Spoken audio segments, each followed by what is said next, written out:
How are you? All right. My name is Michael Wheels Parisi, and welcome to How Not to Bomb. Everybody's got a story. You know, everybody does have a story. And it doesn't matter if you're a celebrity, if a millionaire, a billionaire. I don't give a shit who you are. I don't care if you're homeless. You're welcome to do my show. I love having stand-up comedians on the show, too. I love giving them an opportunity to shine a little bit without somebody putting some blue or red light in their eye telling them you got 3 minutes left. They never get to tell their story. Stand-up comedians never get to tell their story. And when I started comedy, it was all about, telling the jokes, but nobody really knows behind the scenes of a stand-up comic. Comedy's hard, people. Comedy's not easy. It's hard to get those laughs, Not everywhere you go, you're going to get laughs. It takes years and years to hone that. And I am going to talk about a new book that I wrote. I did write a book. I'm going to give it a shameless plug. The name of the book is called How Not to Bomb: The Complete Guide to Stand-Up Comedy. This is everything, right in the book. Everything they don't teach you and everything you need. It's a workbook. You can actually do things in the book. There's actually pages of how to structure a joke, the editing drill, start your premise list. Yeah, I could show you the actual workbook. Little story about me in the back. It's available on Amazon. You can get it in hard copy. You can get it in soft paperback, or you can get it in Kindle. I recommend getting the paperback edition of How Not to Bomb because you want to work it out. This is a book you want to keep with you while you're doing your shows, because you want to keep it in your backpack or your back pocket. I don't care if you have to fold it up. Keep a pen with you and write things. Follow this book. It'll help you out. It'll save you years and years of learning how not to bomb. That's how the show came about, How Not to Bomb. How not to bomb on stage, how not to bomb in life, how not to bomb in relationships, how not to bomb while you're blomming, how not to bomb when you're selling something on the closing floor. So this book in particular, Stand-Up Comedians, is called How Not to Bomb. Again, you can get it on Amazon, Kindle, softback, paperback. I don't want to say call it softback. Didn't they call it soft cover years ago? Anyway, you can get it on paperback or Kindle. I priced it affordable. I hope you enjoy it. So yes, tonight we got Vincent. We call him Vincenzo Minniti. Vinny from South Philly. He'll be on in just a few minutes, and we're going to get the show going. Vinny has a lot of things to talk about. I'm going to let him in the show right now. He's waiting backstage, everybody. I want you to put your hands together and give him a warm How Not to Bomb welcome. Ladies and gentlemen, Vince Minniti.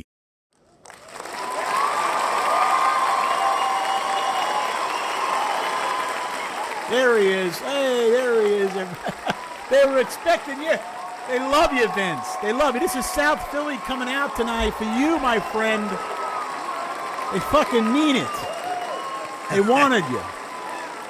I'm honored. Very excited to have you on the show tonight. Very excited. All right, calm down, everybody. All right. Take it easy. Take it No, easy. take it easy. All right, chill out. How are you, buddy?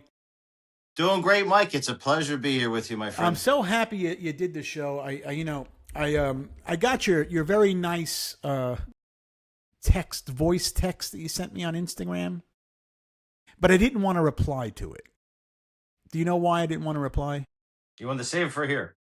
I wanted to save everything for you. I didn't want to let's talk, let's communicate. Then before we're talking about shit on the phone, and then it gets spoiled, So with all due respect, and I didn't want to not let you know the reason why. I just wanted to make sure it was cold opening, and you came in. But I did my research on you. You're a very well liked guy, Vinny. Do you know that? Very well liked. If you say so, Mike. Thank you.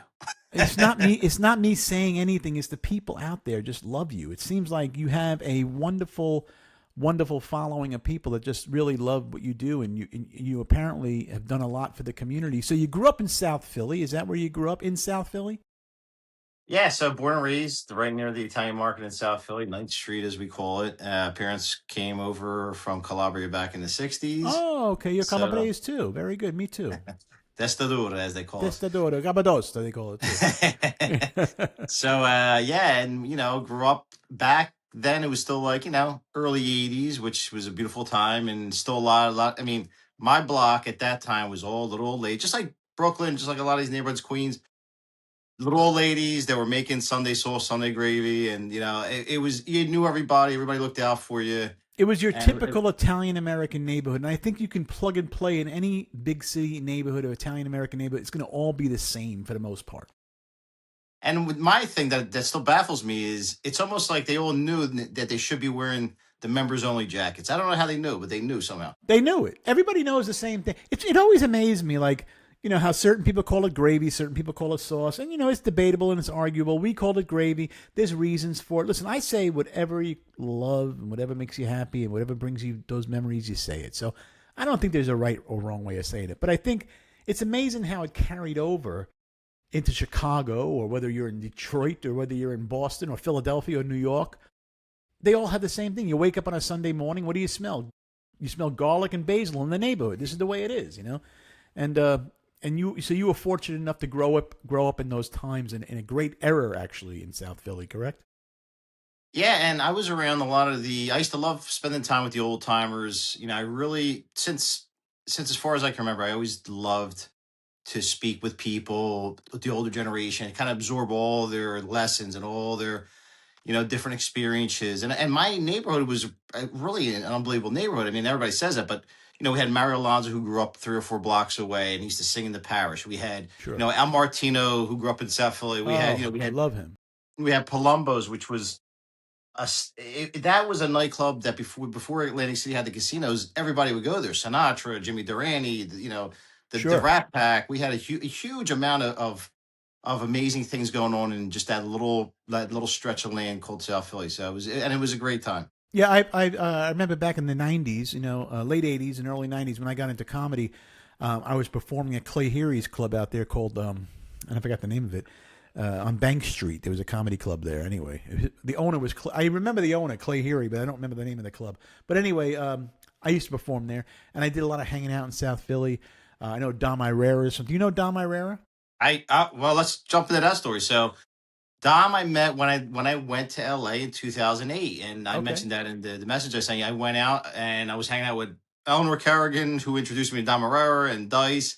And when I got to speaking with Dom, I didn't realize that he was from Ninth and Morris, which is a place I used to hang out, the parish over there, and Saint Nick's, and so we had so many friends in common and things. It was just an unbelievable thing. So yeah, Dom grew up a mile away from me. he's a local guy. I remember doing my first one of my back in the '94 ish. I was starting to develop, and I was headlining a lot of theaters at that time. I was starting to sell out like Town Hall in New York, and there was a theater. It wasn't a theater, but it was a huge venue, about 800, 900 people in South Philly, and it was like a convention center by South Street. It was by the Sheraton on Society Hill in that area. I think it was on Arch and Ninth, if I'm not mistaken. I forget. It was a long time ago. Anyway, I Probably sold it out. Trocadero. I think you're talking about the Trocadero. Possibly. And we sold the show out, and one of my sponsors for the show was Gino Steaks, and I became friendly with Gino. My picture's actually up on the wall there, and we became very friendly. Quick question, rapid fire. Don't think about it. Geno's or Pat's? Don't think about it. Just Geno's You're or gonna get me Pat's. in trouble. I don't care about Fergie. I don't care about Tony Luke's. I know they're all great, but I want to between those two. Who are you going to if you had to go to one? Probably Geno's if it's only those two. Geno's. Only those two. Yeah, and I want to Gino, get into yeah. I want to get into the cheese steak world later, but right now I want to talk about you and what it was like not growing up in South Philly. What was it like for you growing up in South Philly? Because everybody grows up and experiences different things at that age. What was it like for you? What were you like during those days? Well, first generation Italian American, so you get that upbringing from your parents that grew up in a village in Calabria, and then you get the neighborhood hanging out with the neighborhood guys. In that neighborhood, if you look up, 10th and Catherine, 9th and Catherine in the Mm. 80s, you can look that up and see a lot of the people that used to hang around there. So I knew all those guys. My father knew those guys, and so there was a lot of camaraderie. Very safe, very cool. Um, time, it's amazing how we didn't have a whole lot. I guess we didn't realize it back then, compared to what the kids have now. But a lot of sports, a lot of great things going on. Um, you know, look again. It's every culture is beautiful in its own special Of way. course, of course. But it also gave me a lot of different experiences that I learned firsthand, and also from other people's experiences, Like that lessons, life lessons that you still life carry on today. lessons and different things that trickled into my mind that later on would serve me right now as a screenwriter, as a filmmaker. Sure. So, so would you say you learned a lot of lessons from the people growing up?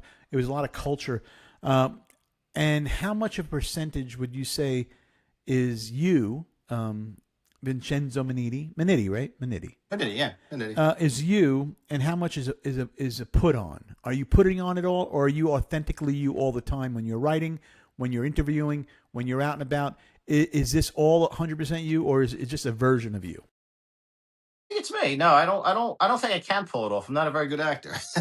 Well, and the reason why I say that is because being in the comedy world, comedians have a double personality. We're on and we're on, and then when we're alone in a room by ourselves watching television, we're a different person. Or when we're around our families, we're a different person. Being around my wife and daughter, I'm not Wheels. I'm not going to act that way. So we're different people. Are you pretty much you all the way through, or do you have different ways of being in front of people? I'm the same way. I would say. I think I get more excited when I'm doing an interview. I might be like really tired and really, you know how it is. You get tired and you're like, I got to do this interview. But once you're ready, man, the juices start flowing. Just like when you're on stage and you're doing your stand up routine. All of a sudden now it just you're in character. You're in the zone. So Sure. I would say it's just a probably a little more of an elevated self. Are you a thinker? Are you always trying to come up with ideas and things to do? Since you're a screenwriter, are you always coming up with premises and writing them down? Are you constantly working, or is there any downtime with Vinny? No, I'm always thinking, man, and my brain is always going to a fault, because then you start to get, my brain starts to get, I start getting tired by 3 o'clock. I'm like ready for bed. So my brain is always going, Yeah, as comedians do too. You got to keep the notebook. I remember Don Marrero had a Beatles Yellow Submarine book that he would write down all, and he carry around with him. yeah, So it's yeah, pretty cool. But yeah. You have so to have you got to something. have that. I never wrote a joke on paper. I've talked about it before. Never wrote a joke on paper.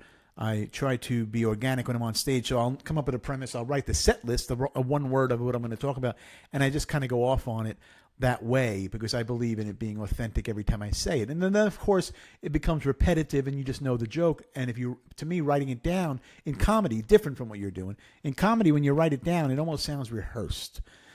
So I always never did. I just keep it organic. So when I say a joke on stage, even if I'm doing some of my old classics, it might sound a little different every time because it's organic. That's how I do it. Have you ever done anything like that when you're writing? I mean, it's hard when you're a writer. You have to kind Well, my merit is that I have a great imagination, and I had to retrain my brain. I think as we get older, work, stress, problems, this, that, your brain, get bombarded with things. You kind of lose your imagination. right. So recently, last few years, I've kind of tried to retrain my brain and to become that young kid again. Like that 10-year-old, 8-year-old kid that has nothing but imagination, because that's really the trick. And I think the secret behind being a good storyteller, filmmaker, or whatever. So I I've agree. done, and by doing that, but my flaw is that I can forget. So what I do is I have to write down just snippets of things that this way I have some kind of recall. But and there's plenty of stories out there. I think we have to remind ourselves too. See, I grew up with an idea of scarcity, and that's a problem, because if you grow up with that mentality of scarcity, financial scarcity, intellectual scarcity, whatever it is, that's a problem when you get old, and you have to get out of that mode. And you have to think abundance, and you really got to think that there's people that want you. You have a ton of creativity, and you gotta motivate yourself to pull it all out. It's a creative business that you're in, much like acting or comedy is very creative. In a sense, it's also if you only keep it creative and never treat it as a business, don't you think it never becomes a business? It just stays creative. So you want to make money from what you do eventually. We all want to make money. It's not all about the money, but you also have to know the business end of the business. Don't you agree? Oh, yeah, I mean, absolutely. And then show business, right? There's a reason why it's called show business, right? That's right. And a lot of times, and I try to tell other people that are just coming, just that want to get involved, is that you have to look at it from almost like a backwards perspective, because it's not enough to have a story. It's not enough to have, a script. You got to think, how is the person that's looking at going to make money? Because that's what they're thinking. Whether it's a studio, whether it's an investor, they want to know, how am I going to get my money back? How am I going to get my Yes, return? Sure. Vinny's a great character, and they have a funny scene at the pizza shop. But okay, how do I get my ROI? How am I getting my money back plus Absolutely. whatever? I So that's, agree. you have to be business minded first, and then you blend in your creativity. Or if you have a team, you delegate that stuff. It's very psychological. It's a psychological approach. It's psychological, it's emotional, and logical. You have to be able to juggle all three of those. You have to understand the psychic behind it. You have to understand the logic behind it, and you have to be able to write and create emotionally. So you're dealing with all those three, and you have to know how to control each one. Very manipulative business. Very manipulative. Yeah, and it's, as you well know, entertainment in general, man. It's a Shark Tank, and you're jumping in without any gear. So Yeah. you just got to What? make sure, people are stealing material, people are stealing ideas, people are stealing Absolutely. contacts. One of my biggest problems now I'm realizing is, which I don't, you got to watch, I guess, but you know, people that are in my own circle that are, you realize they're in your garden plucking your apples, and then they're bouncing on the other side. So you got to watch who you have around you. You got to have loyalty. I'm old school, man. I'm My old thing school. is, you got to be loyal. You can't sit on the fence. You're either on team Vinny or you're not. Then see you later for good. Loyalty is everything, and I think you have to keep that circle close to you, and you don't want to keep it open where you just let anybody in, right? Now, because what they'll do is they can drain your creativity, can drain your resources. We had that again. We have the movie that I did, the short film called Washington Ave, is my first time out. Man, this thing won 12 film Yeah, festivals, yeah. and it's and I'm bragging, but I'm bragging because, an appreciation of my cast and crew. They did a great job. What inspired that film, Vinny Washington Avenue? What was the inspiration behind it? So for years, been writing, doing screenplays. Now, of course, on a side note, been busy raising a family. Married, 3 kids, doing, pumping, doing what I got to do as a father and a husband. Sure. But then I had this little bit of an opening. I said, I'm on social media. I'm seeing it happen. I'm seeing people do things. I think I just want to jump in, and I wrote the screenplay. As with all my screenplays, you start writing, and all of a sudden the characters become alive. They take on a life of their own, and in a weird, bizarre way, they just bring the story to you. And so I had this concept about this protagonist. I put it in my neighborhood, literally where I grew up. You can watch it on YouTube. It's free under my channel, Inside Hollywood with Vinny, and it's called Washington Avenue. And so you'll see, like, the opening scene is the guy looking up at the parish where I was baptized, and the Italian market, with the fire coming out of the stainless steel drums out there, and it's a story about it's. I don't want to give it away because it's short, but it's really a story about a person who is having a little bit of a midlife crisis at a fork in the road, and he has to remind himself what is honor, what does it mean to live a life of distinction, and Sure. so it's a great, and it's well received. I'm really proud of it. It had Freddie Gano, who played the lead, did an amazing job. Great actor. Were there any challenges while you were making it? Did you have to overcome any obstacles and challenges doing the film? There was a lot, and to be honest with you, I mean, for a 15-minute movie, we did a 2-day shoot. 2 day shoot? It was a 2-day shoot. We did Wow. it. We had great guys down at the Twin Shop in South Philly, and Esposito Porchetta let us use the place very kindly. And we, I had to write it, that was the easy part. Writing it was the easy part. But we had rehearsals. Freddie, again, he took the other actors under his wing without me even asking, and really helped with that. That was a big help. But you run into problems when you realize that, okay, you have a skeleton crew. It was shot beautifully. But then you realize a lot of noise coming in from outside. There's a lot of, this is not right. That's not, it's a little tight in the spaces. There's a lot of problems you run into. But that's also why I did it, because I wanted to get all these experiences. I wanted to make You any want to mistakes. I learn. had the mistake. I really did it for the experience. I didn't never thought it would win any film festival. I really just wanted to do it for the experience of it. And through the grace of God, it came out beautifully. So you won all these awards. How did it feel to you when you started winning around the world awards? I mean, how did it feel to you? Here you go, 2 day shoot, 15-minute film, shot on in South Street, South Philadelphia. How did it feel to you when you won the first one? Then all of a sudden, bam, bam, bam, bam, and they just started pouring in. What happened? They started selecting them. Like, they were, I was starting to get these notifications that, it's been selected, and I'm like, oh wow, cool. Just to be selected, I'm happy with that. Great. And then all of a sudden, You won one in Rome. You won one in Athens. You won Amazing. one in. And I'm like, wait a minute, this can't be true. One in L.A., one in New York, one in Ukraine. I'm like, geez. I'm like, this is great. Wow, this is really like people really like it. So, but and I had it was tied up for film festival for a good year, and then finally I just released it. And I said, you know what, I just want to put it out there for free. Look, it was something from the heart. I want other people to enjoy it. I wasn't looking to make money from it, so that's why I put it on YouTube. And so I'm going to watch it. I didn't know that you could watch it on YouTube. You can watch the whole 15 minutes on YouTube. When you mentioned Esposito's Porchetta, the store, I have to say, I make porchetta. I make the porchetta myself. Nice. And I would have to go as far as saying, and I've had Esposito's, and I'm going to tell you, it's probably the best I've had.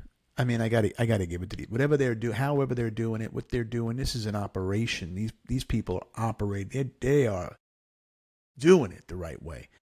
It's all there. So Esposito's, great shout out to them because they're wonderful. I didn't know that was one of the locations. I happen to love them. I mean, like I have a deep passion for Esposito's. Maybe a little too much. You know your food, Mikey. You know your food. Well, it's part of it. And that's also something that I did before I got into comedy, obviously. What about you? Before social media took off and before you got on, what did you do? What do you do? I mean, really? I mean, does anybody know what you actually do? I don't even know what I do, Mike. A little of this, a little of that. I started out in the food I do and beverage. things. How's that? I do things. I got Never a guy. mind. Look, I wore the Italian chain for you. Okay. So what I did was I started in the food and beverage industry. I started at 13. My first job was the place I mentioned before, Palumbo's. I was a busboy. I couldn't even see over the tables. Another great spot. Was, it was a great spot. And then I worked in all the neighborhood spots. Dante and Luigi's, Ralph's. I went on, and then I went on to Center City. I worked at Four Seasons. I worked at Ritz Carlton. I worked in Beverly. I worked in Il Fornaio in Beverly Hills on Beverly Drive. I know Il Fornaio very well. I used to eat there quite often. Yeah, unfortunately, it closed. I think it was almost a year ago. But and that's a funny story. Which, if you don't mind, I'll jump into that. But first, before we jump into that, I want to get into that. Il Fornaio. Before we get into that, when you say you worked, what did you work in the food industry? Were you in the behind this? Were you back of the house, front of the house? What were you doing? I was always a waiter, front of the house. But I'll tell you what, I was one of the smart waiters that didn't fight with the chefs or the cooks in the back. Okay. And I remember times. This would probably be like something out of. You didn't throw all the tickets all at once to the line. No, you would watch your tickets. Right. I would space it out before I fired it, but I would always I used to get them drunk. I would be the bartender would give me like, and I didn't. Being like 15, I didn't understand alcohol, so I would get like a big, huge iced tea cup or iced tea glass full of like VO, and they would love me back there, So it's a good time. So they excused you a few times. So anyway, back to El Fornaio. Oh, also another great spot in Philadelphia that I used to go to was Bookbinders. I heard they closed. I worked there too. Did you? I used to love their snapper turtle soup. Me and my friends used to go there all the time. Great spot, Bookbinders. What happened to them? Why'd they close? Well, from the store, and I worked there briefly, maybe a year.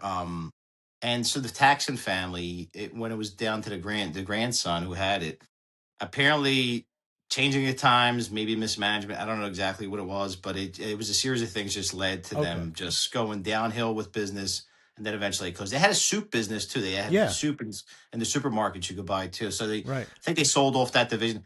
Bookbinder's still technically there. I think it's just a bar now. It's just like that one section that's open. That nice old bar with the Sinatra picture. It's called the President's Room. It has pictures of all the presidents, and then has Sinatra in the middle.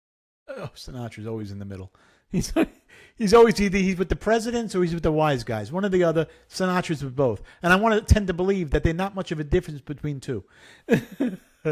So what happened with Il Fornaio? It closed about a year ago. I used to love that spot on Beverly. It was a great spot. A few spots in that area. I lived around the corner from there. So what happened with that place? So I was there again, 2008, man. Bright-eyed and bushy-tailed from South Philly. And here I am with all the palm trees and an amazing rush of dopamine. So here I am in Beverly Hills. I go to Cafe Roma. Giovanni. That was my spot. I was there every Saturday, Cafe Roma. That was my spot. That was a hell of a spot. We used to hang out with. We used to sit at Joe Isgro's table all the time. He died. I mean, everybody was there. Giuseppe Franco's, Richie across the street. That was my neighborhood. That was my hang. That whole area for like 10 years every Saturday, and then during the week, of course.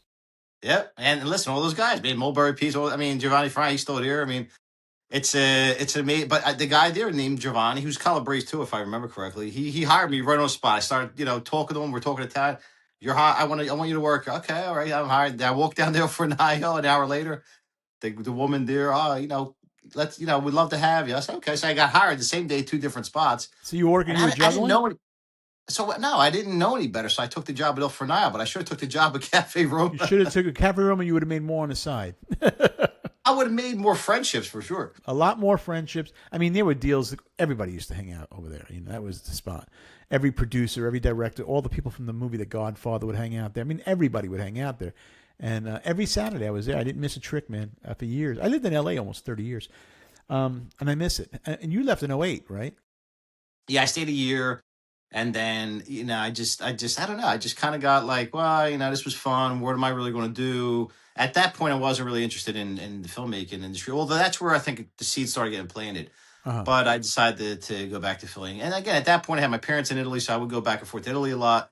And but it was unbelievable. So I hung out at the Comedy Store. I was doing, Eleanor Kerrigan. She would give me. So She Eleanor would is a let. very you mentioned Eleanor is a very dear friend of mine, of course. I know Eleanor pretty much since 1990. She was engaged to Dice for a little bit. Steve and Dice is my best friend. So yeah, me and Eleanor, very big history. Steve Simone, one of my favorite people. I know Great guy. he's living in Florida now. Great guy, Steve, from Philadelphia. He's the next generation of comedians after me. I was one generation before him, and he's doing great. And he always gave me a lot of respect. But yeah, both of them dear friends. Yeah, great guy. I gotta get Steve on the show. And also you mentioned Joe Isgratz, another guy we gotta get on the show. But so Eleanor was really cool, man. She, like I said, she brought me around Dice. She brought me around the Comedy Store. I experienced all that. At that point, 2008, it was kind of like on the downtrend. I think, I didn't know a lot of the people, but I do remember seeing Maniscalco there, Bobby Lee there.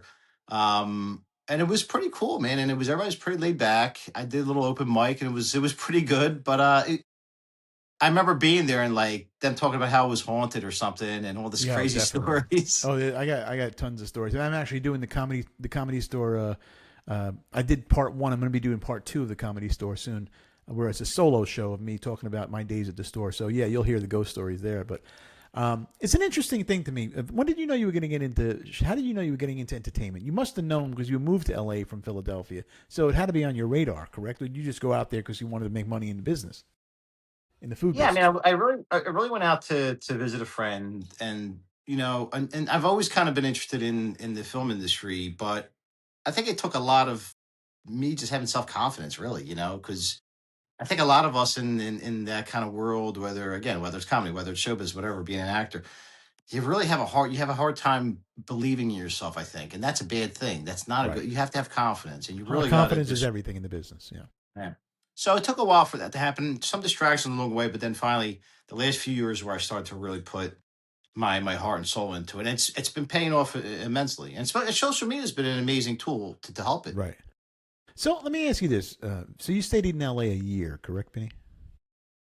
Why a year? Why not? Why didn't you go the whole distance? I mean, why did you only give it a year? Was that the notion? Was it a preconceived notion that you were only going to give it a year, or did you get homesick? I mean, a year is kind of short. I mean, for what you do, don't you think staying out there you might have built the connections longer? I mean, why a year? I think it was immaturity. I really do. I think at Okay. that age, I mean, I was like 29, 30 years old, and I think I still was, you know, uh, I was still, like they say at the time, mamado. I wasn't Yeah. really, I wasn't I didn't have the confidence in myself where the vision I think if it were now, I would have no problem. I would go get an apartment, even if I'm if I'm living in Koreatown, whatever, and I would just make it happen. I would do what everybody else does, starve and make it happen. I But mean, right at that point, I had too much of a comfortable life at my parents' home, and I said, that's what this happens. is, and That's you, what you happens. you're not looking beyond the tree. You know, do you think when you won all these awards for Washington Avenue, do you think that gave you the confidence that something was right in your life? That did that give you confidence? Yeah, it was actually a few things because even before that, I had a screenplay that I wrote with a buddy of mine years ago. And it's a comedy about degenerate gamblers going to Atlantic City every night. And I Are you let a somebody gambler? read that. By the way, are you a No, gambler? no, Okay. no, no. I hung out with people who are gamblers, plenty of them. Yeah, yeah. But It's everybody. Yeah. but so I had someone critique it, and just take a look at it. Who was an industry professional who really knew his stuff, and he thought I was. He said, "You're an amazing writer."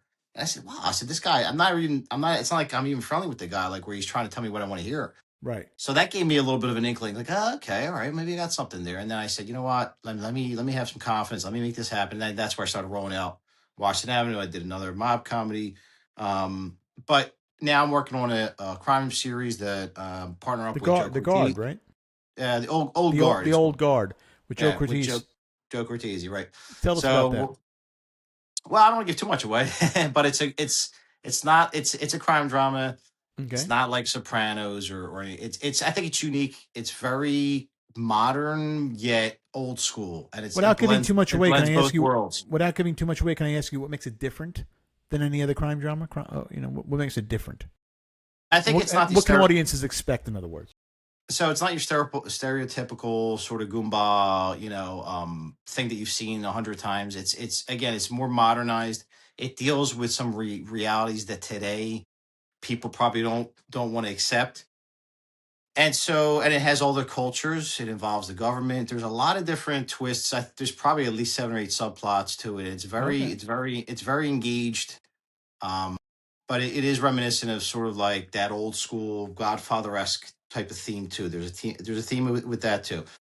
But I think I'm very excited about it. I'm just about you're right. You rewrite. You write these things and you clean them up and you keep rehashing them. But Can I yeah, ask what period? What period is it? it's current period, Okay. modern times. Yeah. Modern times, and it's a series. Yeah, it's going to be, that's we're pitching it as a series, which I think could go on for many seasons because there's a lot of content behind it. The Old Guard. I like the name, The Old Yeah. Guard. What a great name that is. Yeah. So you also have a podcast, Inside Hollywood with Vinny, correct? Yes. And you've interviewed some amazing people on the show. One really clicked with me, and that was Michael Madsen. What kind of experience with Michael Madsen? How was that experience dealing with him? Because he's such an intricate personality to deal with, and I know that because I've met him a few times. How was the interview with that? It was really amazing. I'll be honest with you because I'm like, holy crap, I'm talking to Michael Madsen here. So he was very kind. He was at the time, I think he was just filming. I'm not sure what he was filming, but he was in a hotel room. He took the time. We did a Zoom call. I mean, looking back at it now, I mean, that was such an amateur setup that I had, but look, he was cool. He was happy to do it. He was very personable. He didn't rush it. He wasn't annoyed. He was very kind to me. He says, look, he says, I was filling up gas, at the 76, and I never thought I would have it was a trucker. He's like, I never thought I would have a life like this. So he was Yeah. very appreciative. Where's he from? I think he's originally from Chicago. Okay.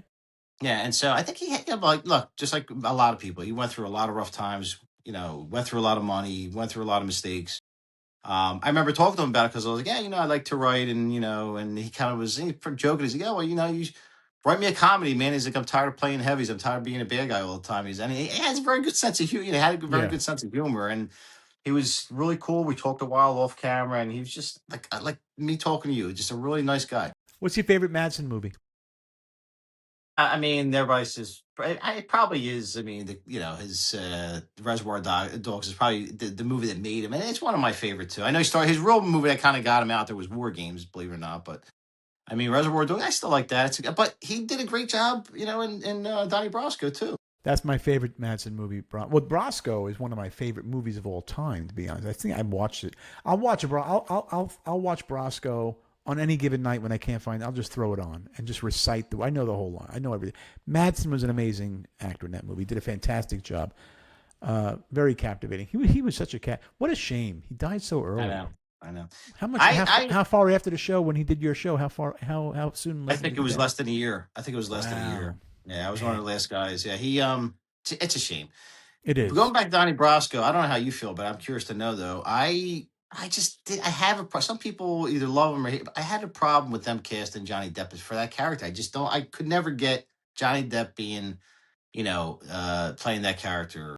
I can understand why you say that. I can. I think Depp did a fantastic job with it. If you looked at the real Donnie Brasco, Joe Pistone, and you listen to him and you watch his actions and interviews, And then you think about Depp, you can see why. Because Pistone now is an older guy, of course, so you can't think of him as an older guy. But you think back in the day, he kind of captured it. I think he had it. I think he did a great. I actually enjoyed Depp in that movie. I thought it was he really was able to make that work. Um, I mean, I think whatever Depp does, he just knows what he's doing. I think he's a fantastic actor.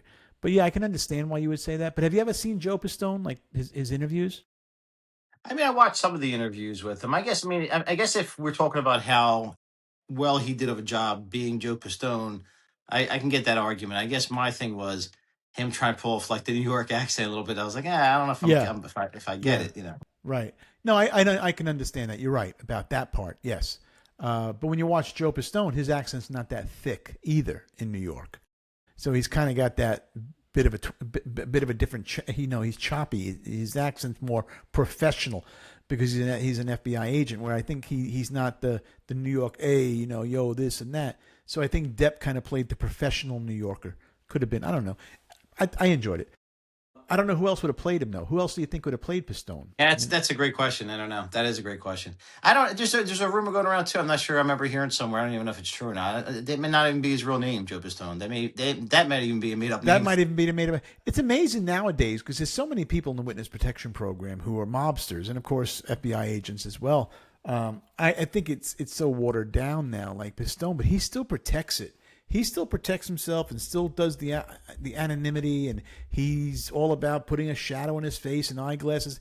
And I don't really think anybody's out to get him anymore. But I mean, you have higher profile guys like Sammy Bulgravano and all these other rats out there that are higher profile that don't even cover their face up. You got a million of them: Dom Sicali, Borriello, all these idiots that are out there, just ratting it up.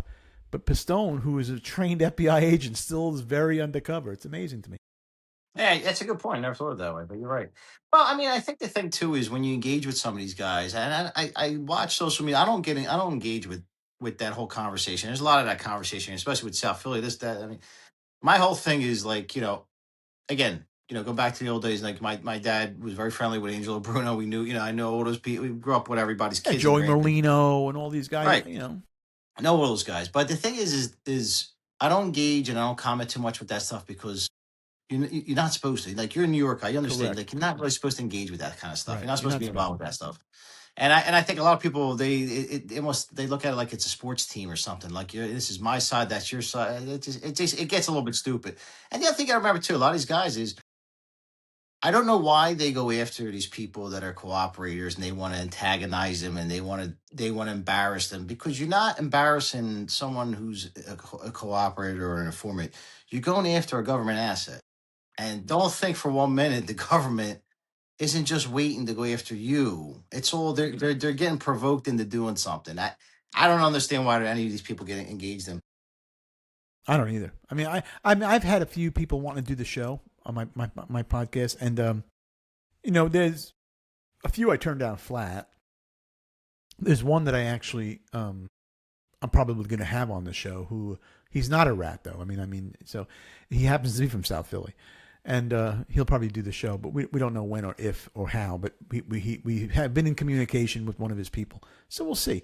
I'm not against it. I mean, I feel it's all respecting each other. As long as you respect each other, know what to say, know what not to say, know your p's and q's.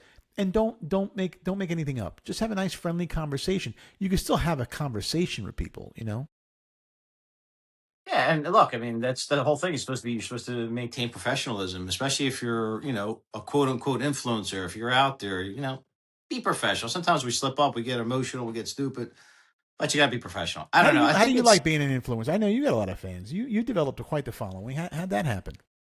Yeah, Mike, I gotta start making some money now. Hey, you and me too. You and me both. I got to I go gotta back on the start road getting. again. I'll start getting some merch. I'll be the only person that probably buys it. But anyway, um, I'll buy. Hey, these guys make money out there. if These you guys if you were gonna buy merch, what would your if you were gonna sell merch, what would your shirt say? What would be one of your things?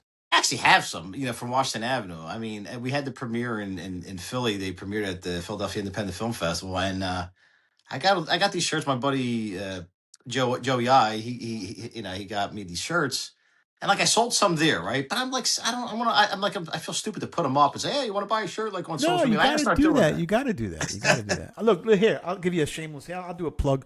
I sell here. Here's my book. I'm not the bomb. I sell the book, and you know what? I sell a lot of them. I sell a lot of books, Vinny. Nice, Yeah. nice. So I mean, that's something. You know. Yeah. I No, but mean, Mike, I'm going to start to. I'm sorry about you. I am going to start to. I was actually going to thinking about putting out, and I'm just waiting because I'm busy with writing with the old guard and all this. But I want to put out sort of like maybe a short set of like maybe 6 or 7 videos on sort of like the journey, how to get started in filmmaking and independent filmmaking. Right now is hot, that's what I so was going to that ask you. How do you feel about independent filmmaking and next to Hollywood filmmaking? How do you feel about that? well, most of the people that I speak to that are guests on my podcast are independent filmmakers, Okay. and a lot of people they find me or I find them, but they're all independent filmmakers and they all have a phenomenal story and they're raising their own money. They're doing the right thing. They're making money for their investors and they have the ability to have creative expression without sort of like, somebody telling them what to do and what not to do. Now, in contrast with Hollywood, as you know, everything is kind of homogenized, rehashed. We're doing all these reboots and it's none of it's really that interesting, I think. So I people are agree. finding more interest in the people that are going out there doing it from the heart, which is the independent scene, and that's causing huge problems for a lot of the SAG. Like look at SAG. SAG's upside Yeah. down. They're having a lot of problems. They're not So as now you're relevant looking. anymore. SAG. They're not as relevant anymore. Really. Unfortunately, not. And you need that balance, though. Look, you have to have a union that's defending the interests of their members. At the same time, you have to have a company that's doing the right thing. But there's got to be that balance because if you don't have one or the other, things get bad fast. So, but I think now, since they've been kind of like greedy pigs for the last I don't know 100 years, Hollywood I'm talking about, Oh yeah. they've shot themselves in the foot and now they got to figure out how do we, because it's been and it still continues to be sort of like a members only club, not like our paisan members only, but like a members Right. only club. Sure. and It, and, it is. Yeah. Yeah. and so they've done themselves a big injustice because you get tired of seeing the same people with the same stupid story and it's just not interesting. Yeah, So I agree 100%. It just became too watered down. Everything's so watered down. It's all about greed. commercialized Yeah, commercialized yeah. so independence where it's at. And but the thing is that the thing that I still struggle with, that I see a lot of people struggling with too, is there still, in my opinion, seems to be a deficiency of a way to make really serious money as an independent. Because okay, you make the movie, now you're getting an aggregator or somebody out there who's like Film Hub or somebody else who's, by the way, Indie Rights is a great company for distribution, really above board people. But it's hard. You're hard pressed to find a vehicle to really make money because a lot of these big outfits, streaming services, which become their own Oh yeah, monster, absolutely. They they don't want become. to put the money out. They don't want to put it. So do you do crowdfunding at all? Have you thought about getting into crowdfunding? I've done it before, and I'm going to tell you what I think about crowdfunding. I don't Okay. like it. The reason why I don't like it is because, first of all, you want to. It's just you. You're basically texting and emailing your own people to go on the site. They don't help you. It's not like they sit there and I they agree. they blast all your stuff out to. I'd be happy if they blast that to 100 people. They'll blast that to nobody. So all they do is they're just a payment collector. That's all they do, and they That's take all they they take a do. cut out of that. They take a cut out of all your friends' pay. But Yeah. so you go, you look at Shark Tank, okay, and they'll always say, "Did you know? Oh yeah, we started out with a Kickstarter campaign and we raised $3 million." I if I did a Kickstarter campaign and just had to rely on the people I knew, I wouldn't make $3. So, but there are ways to make money with crowdfunding and Kickstarter and things like that. And I think you have to actually pay for optimization for it to go out there to find angel investors from you to invest in your project. It's not just share it with your local people. You could do that. That's like the free version. You'll make $80 maybe. But then you can actually, there's tiers of that where you can go out and get that big money. But there's ways of doing it. Apparently people are doing it.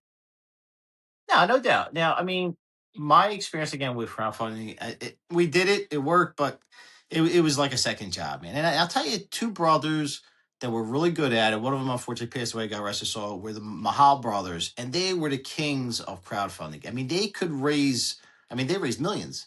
Unfortunately, like I said, Sonny Mahal passed, but they were really good at it. But the reason why they were good at it is because they built a community over the course of years. They built a reputation, so that like when that popped up, it was like people, it was a no-brainer for people because they would get credits. They would, you get a producer credit or you get some sort of create, great T-shirt or some kind of perk that was interesting. My way, I think that I see that's been successful is product placement to down to a neighborhood level. You go to the dealer, the car dealers, you go to the lawyers, you go to the funeral parlors, you go to, and hey, maybe you need to shoot in front of a place, maybe you plug them, maybe you give them a line, but you gotta be creative. I have found ways though that to make it really work though. I have. Guerrilla marketing, grassroots. It's all Right. about that. Being in touch with the neighborhoods. Like you said, you had Esposito's give you a location. These are the ones you want to do, and it helps the community. It's like people buy local, and indie films. What you do is the same concept as buy local. Support the locals instead of the corporates. I mean, you want to, everybody goes to corporates. You can't get away from it, but you support the locals as much as you can. And I think that's what's great that you do with your movies and your series. Is your series coming out going to be all Philadelphia? Well, it's not going to be just one location. It's the premise though. It centers around South Philly. We're going to have New York's going to be involved, which is going to be an interesting thing in its own right. Jersey, Atlantic City. So it's going to be sort of an East Coast, tri-state kind of a thing, and it could go beyond. So we're going to see. Of course, it's still in the stages where it needs to be developed. We got to find a showrunner and a buyer, and we'll see where it goes. But that's not it.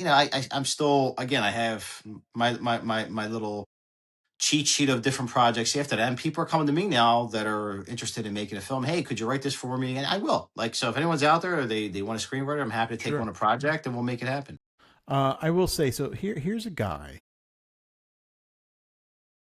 Vincenzo Minniti, right? Minniti, Vincenzo Minniti, starting out in the business, goes to L.A., stays out there for a year, goes back to Philadelphia, ends up writing a movie, short film, killing it with that, winning all types of awards. Not a lot of confidence, correct? Um, Gained that confidence and was able to now still keep the momentum up. What's the advice, Vinny, that you would give to somebody who lacks that confidence, who was in the same place as you, and they want to get into it because they have a passion for it, much like you, and they're young and they're starting out? And would you give them any advice of the do's and do nots to start in the business? I would say have a goal and make that goal something that's beyond your biggest dreams. Make it something that's really grand, that's really big, and you break those down into different sort of benchmarks, and then you break those benchmarks down into different tasks, and you whittle it down to the day to day. What do I need to do today? Maybe I need to get clean. Maybe I got to stop drinking. Maybe I got to start praying more. Maybe I got to start writing every day, even if it's just a stinking, two lines on a page. But you got to start doing things. You got to start to push yourself to do things to build up and it is possible. You can make your, whether you want to be a comedian, whether you want to be an actor or a filmmaker. It will happen. It can't happen. It's all about if you believe. You have to believe. You have to find a way to believe even if you don't believe. That's great So advice for confidence is key. somebody. Yeah. I think any young filmmaker should watch this and listen to. That's great advice because really it's a very interesting. You just don't start doing it. That's the comedy you could start doing tonight. You can go to an open mic and you can just start doing it. Acting, you could just start doing it. You can start doing screenwriting, but then where do you go from there? Like, how do you get that going? So that's the thing. It's a different kind of industry, but you can start right now, but there's a business involved in it, so it's really interesting. Yeah, I mean, you really got to believe Well, in Mike, yourself.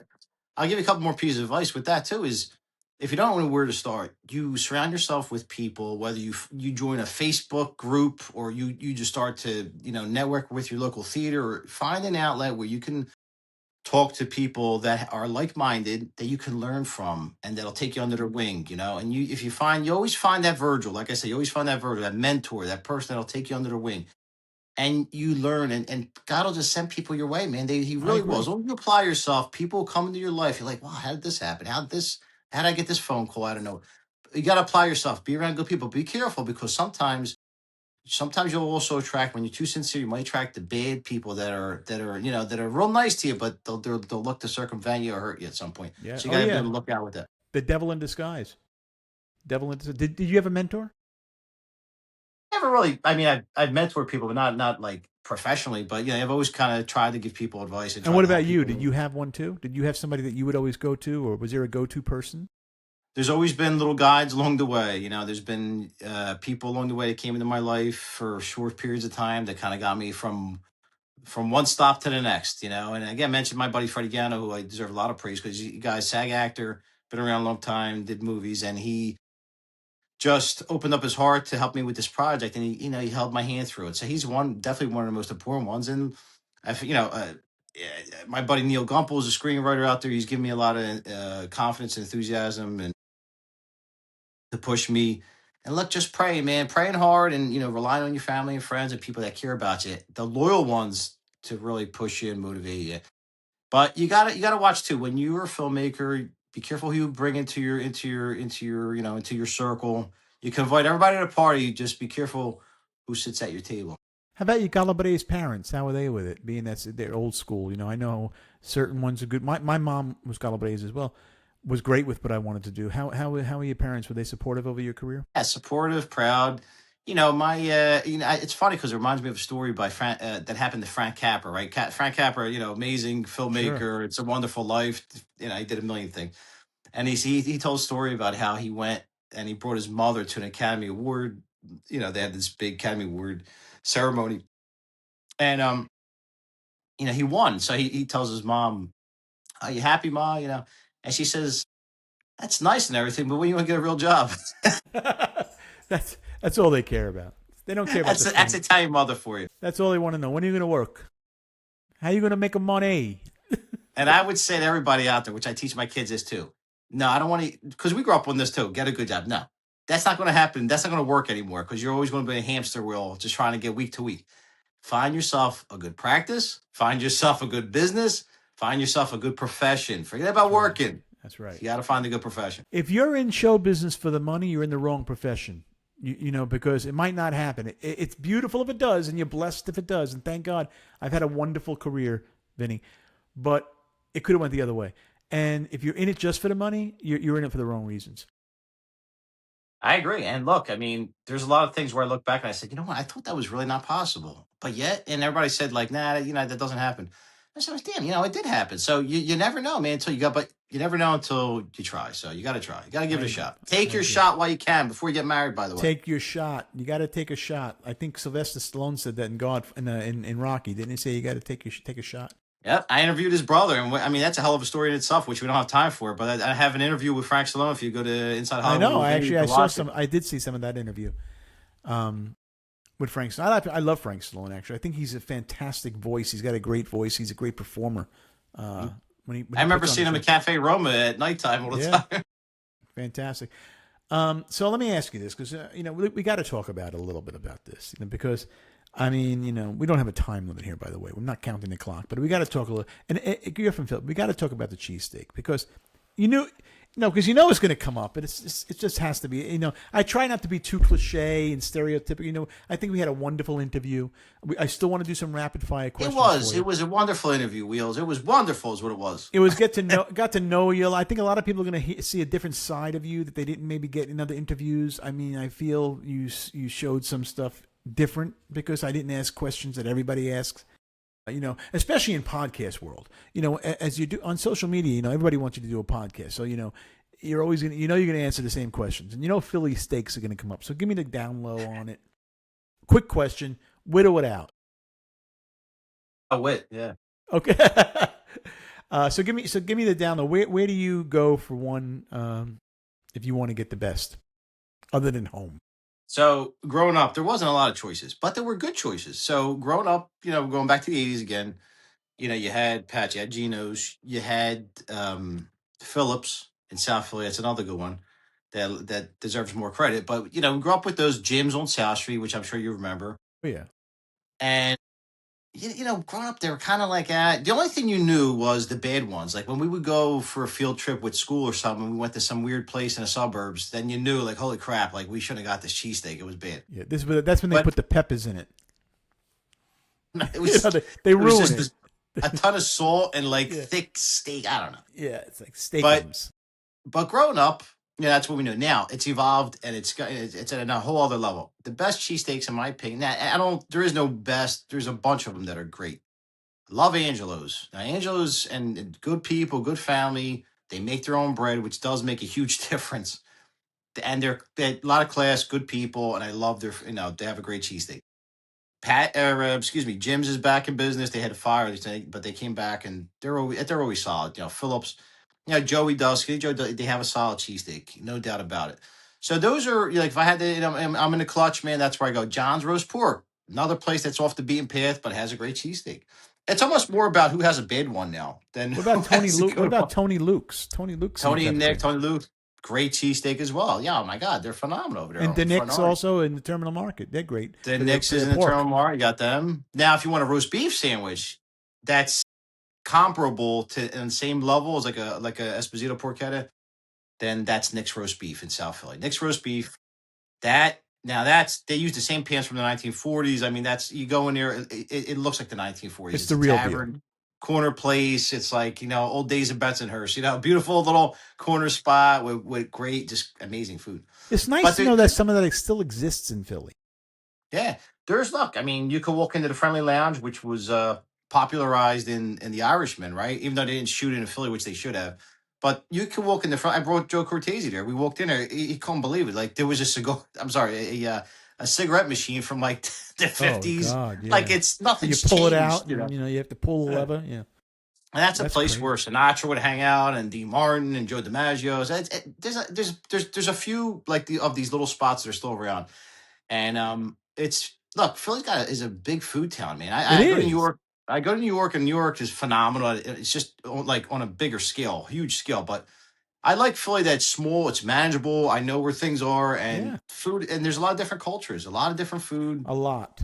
I Yeah. have to say, Philadelphia is right up there with. But it's a city, man.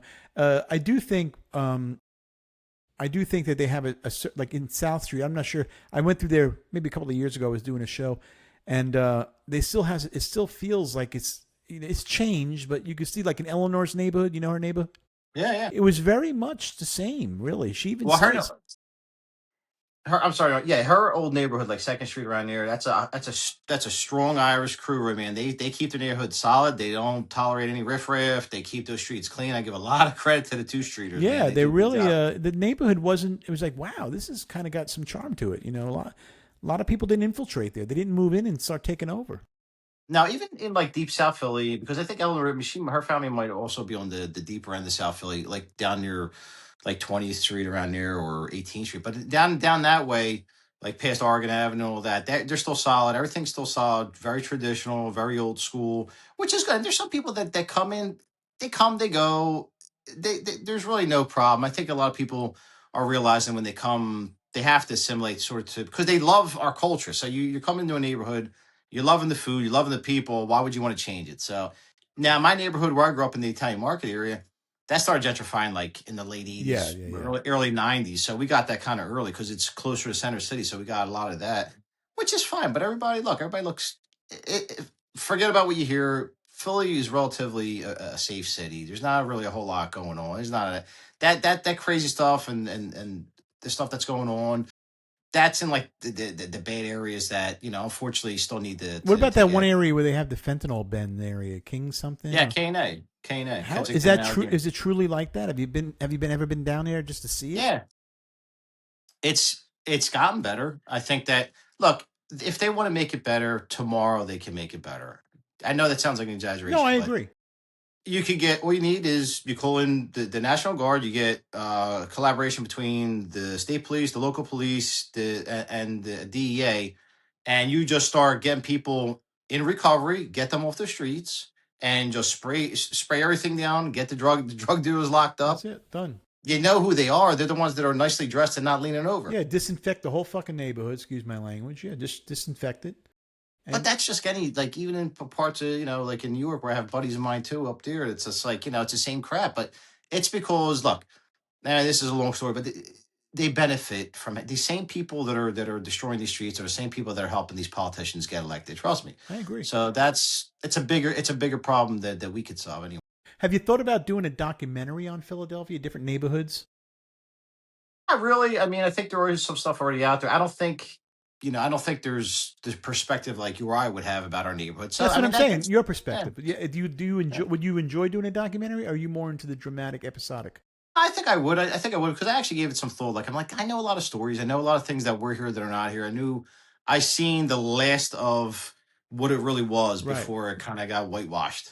So yeah, I mean that's a great idea. I mean I think I would like to that could be another project. We And it's put in a something that Rolodex. it's really something you could do. You don't even have to have a major crew to do it. I mean, it's something you could just do minimally. Quick question: have you had Merlino steaks yet? Joey Yeah, Merlino's. yeah, yeah. When they I first heard they're opened, I actually fantastic. How are they? they are good. They're good. They're legitimately really good. And I was there when they opened. I had Joey. We did a little thing. It's on my Instagram somewhere. So that was cool. Now I know Joey from way back. It's not like I don't know the guy, but they got a great sandwich. Man, they really do. They're always I'm actually busy. looking forward when I go back to Philly to try them. And I also like to go to Tony Luke's and do their broccoli rabe one. Is fantastic. I got a few questions for you, so we're gonna do some rapid fire. I usually do this at the end of the show. Great interview today with you, Vin. I really did enjoy it. Thanks. You too. You too, Mike. Thank you. And I got some questions. And these are just rapid fire. You don't got to think too long on it. Random. Okay. Coffee or espresso? Espresso. Early bird or night owl? Early bird. New York or L.A.? L.A. Text or phone call? Text. Italian food or steakhouse? Italian. Would you rather star in a blockbuster or win an Oscar for an indie? Oscar Fernandi. Would you give up social media or give up coffee? Coffee. Would you live in Hollywood or South Philly forever? Forever. South Philly. If you were going to interview one person, would it be Al Pacino or Robert De Niro? Pacino. I agree with that so much. Final, what's the one thing that you're grateful for today, Vin? What's the one thing you're grateful for?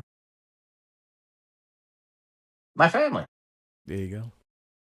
And that we're here, we're living. Every day you wake up, I always say a lot. When I wake up in the morning, sometimes I'll say a lot of people didn't wake up today. That's true, Mike. And a lot of people are suffering. And we got one more piece of advice, and I'll let you go with this is gratefulness, man. I realized when I started really sitting there, I'll sit there in the car and I'll be pissed about something and I'll say, thank you, Lord, for my family. Thank you, Lord, I could pay my bills. Thank you, Lord, I got this car. Thank you, Lord, I got my legs. And I just go on this whole list. And by the Yeah, end of it, I'm like, things aren't that bad. yeah, and that's the truth, and that is the truth. You always think about the thing. You always feel bad for the things you don't have, but you should be grateful for the things you do have.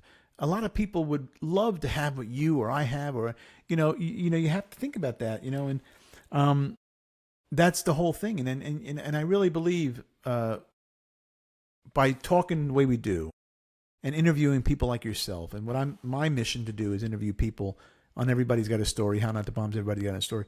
It doesn't have to be. You don't have to be famous or rich or poor. It doesn't matter what you are. You have a story to tell. I mean, you can have a homeless guy who has been living in the streets, and I'm sure he's got a story to tell. Which brings me to, what's your story, Vinny? In one sentence, what's your story in one sentence? A guy who wants to put his creativity out in the world. I agree with that. That's nice. You just want to put it. You just want people to see, and you're very you're content with who you are. Where are you going? What's next after this? I know you're doing the series, but what's next? Where do you go? What are you chasing? I think the next level is going to be getting the sort of eyes and ears of people in a little bit of a higher level of the industry to try to probably take more stock into me. And whether it's in the independent world or even the Hollywood world, I think I want to start to operate at a bigger level with bigger budgets, with bigger projects. And I want to see primarily my screenwriting career really flourish and become a person that can make, more of a career out of it. May or may not mean I have to move out there to LA. These things sometimes are a little bit different now. It's a smaller world now, but I'd like to get back to LA at some point and at least sort of, I actually have one project that I really want to do. And the only way I think I could do it, it's a love story based on some real events, is if I go out there and I go like lock myself in a Chateau Marmont for like a week and write this thing. You want to finish the job, in other words. Yeah. Hey, Vin, That's it. it was really such an honor to have you on the show. I really appreciate you doing it. Did you enjoy the show today, by the way? How did you? I love that. I think Mike, you're an excellent host. You got. I mean, you really are very very personable. You're very good, and Thank you. I get a great vibe from you. And you're very professional. So it's an honor to be here. I appreciate you having me. I appreciate you having it, ladies and gentlemen. Let's hear it. Let's hear it for Vinny from South Philly, everybody. Let's hear it. He really. I know, no, no. I know. Thank They you. love you. No, they love you, and they're looking forward to watching it and seeing all your projects come alive and do the right thing. No, I know. Thank you very much. No, it's very nice to have you. Very nice. Quite nice. Very nice. They love They're you. so kind. Those They people are. are so kind. Hey, how do you like the world of podcasting now? By the way, how cool we can do things like this and be in separate areas on professional. I use Riverside. Have you ever heard of Riverside? That's what I use. Yeah, I use it too. Okay, it's such a great platform. How we can do things. It's funny that you actually have Riverside, so you know what I'm doing here. You know what my end looks like. It's funny. It's You got such a better great- operation, Mike. I gotta take some lessons from you. I need the earmuffs. I need. No, I know. See, they love it. They love They it. do love you. No, they love you. They love you. I bought this shirt for you guys. I just want to let you. I still have the tag on, but that's okay. We're gonna bring it back after we're done the show. Hey, I got the chain. Yes, it's look at this chain. All right, $3 down the street. there. Give us more. All right. I'm My learning. wife, please. Please. Boom. Hey, that was a late one. I'm learning this. I'm learning it. I'm a one man band. I'm doing it all on myself. I'm really enjoying the process. I'm thinking about bringing on a producer. I had a producer at the beginning of the show, but at the beginning of my journey on How Not to Bomb, and it was great. He was the producer of my old podcast, I Do Things, and he also produced I had a very big podcast with Dice called Rolling with Dice and Wheels, and Tony Lizio was the producer, and he's still a great friend of mine, and he was producing the show at the beginning. The problem is I'm so hard to work with sometimes because I want to be able to pull a show off when I want to. If I want to do one later on tonight, I want to do it. And, he's not accessible, so it's hard. I'm like one of these crazy, I want to just do a show today, and it can be any day. And I needed that. So I'm learning it all on my own. I'm doing it, so I appreciate Well, Wheels, you are a one man solo thing here. You start taking people on. You listen. You're gonna say Vinny's right. You're gonna want to start to strangle them. So you're better off do it by yourself. Because I started out with somebody else originally a couple years back, and he's a nice kid. Don't get me nice, another color breeze, good guy. But when you start doing business with people, that's another lesson. Your friends right. don't always. Your friends don't always make good business partners. They don't always I make. am. It's I nobody's totally agree. fault. It's everybody's fault. You can't do it. No, I have a hard time listening to people that I feel I know better than. Like my manager and my agent, they're the best in the business. I know they're better than me, so I listen to them. But I don't listen to people that I feel I could be better than. So I feel like I'll only listen to those people. But it is what it is. Unless you're paying me and I'm going on stage, I'll listen to you until I'm done. Or if I'm acting, I can take direction. But for the most part, I got to do my own thing. I'm 61. I'm going to be 61, Vinny.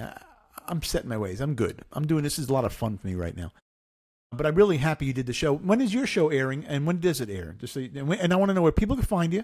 When does your show air? Give me some information so people know all the deets about Vinny from South Philly. Absolutely. So social media, Vinny from South Philly, TikTok, Instagram, and Facebook. My YouTube channel, where I have my podcast as well as my free movie, Washington Avenue, is called Inside Hollywood with Vinny. And you'll see my mug on there, so you know you're in the right place. And as far as when I put it out, I put out at least a new show every week, not on a certain day. I probably should get a certain day. They say you should do it a certain day, but again, you can't. I can't be pressured. I'm not getting paid for this. Right. So I agree. So, but you'll see. Every week I got something coming out. So just always, and you have to obviously, if you subscribe, you'll see when it's coming out. And yeah, on my social media, you'll find my Gmail on my Instagram if you want to reach out to me. If you need help with a screenplay, you want me to jump in there and help you out or give you some advice. And let them know that Will sent you. I'll be happy. Absolutely. What social media platform do you feel has been the best for you? I'd say Instagram because it's really where I probably got about 50,000 spread out across everything, but I have about 24,000 on Instagram, and that's just I'll tell you what, I want to be brief with this. three and a half years ago, I had like, I didn't really like Instagram. I had it for a while, but I was like, and then somebody kind of turned me back onto it. And I might have had like 50 followers, but then I started realizing, like, you know what, you could be really creative. You kind of like have fun. You could socialize. And I seen it as a really big opportunity. And it is, because once you start, if you do it right, you grow a following. That's a big advantage in the entertainment field.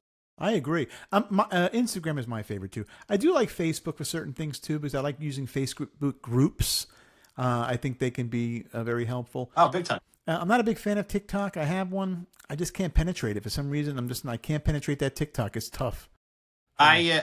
Social media, I have a love-hate relationship with it. I love it more than I hate it. But the reason why sometimes I have a little disdain for it is because, one is, I get really upset when I see that you guys like you and I are grinding it out, trying to build a following, trying to do the right thing, enduring barely any views. And then you get a person who buys followers, and they Yeah. all of a sudden they have tens of thousands, 100, 300, 400,000.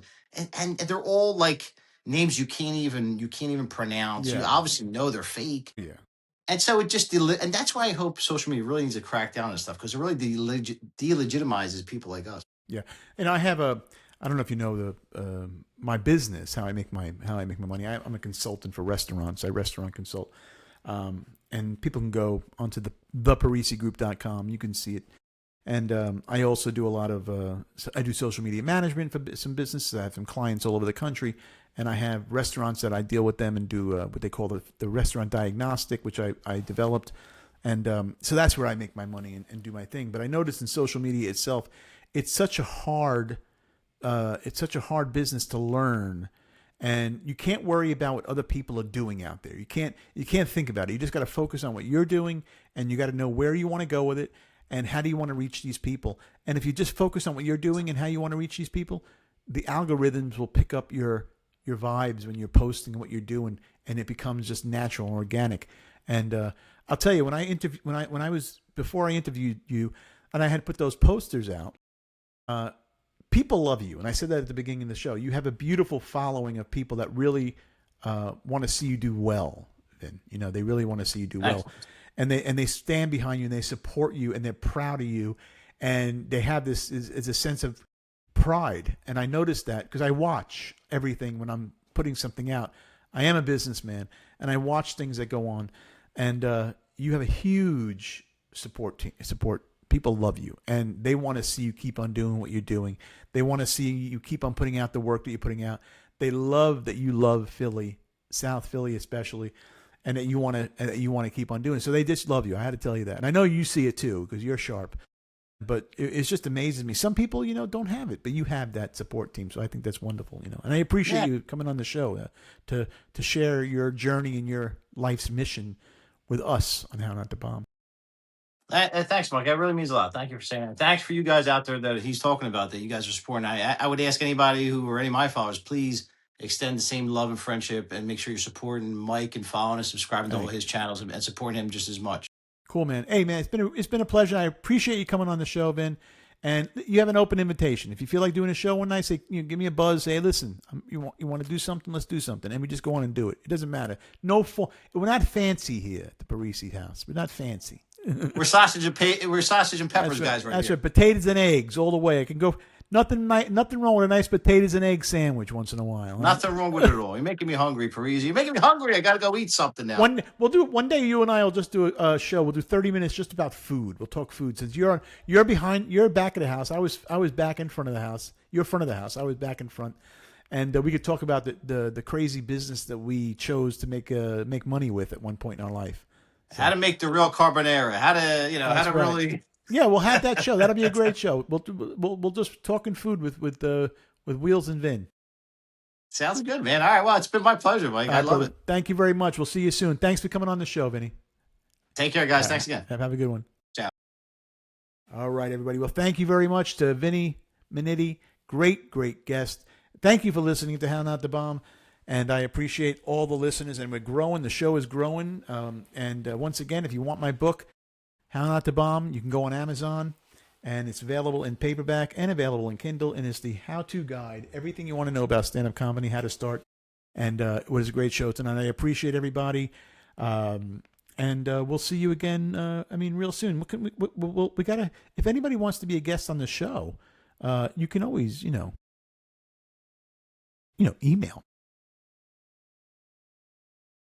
Not that hard. I'm out.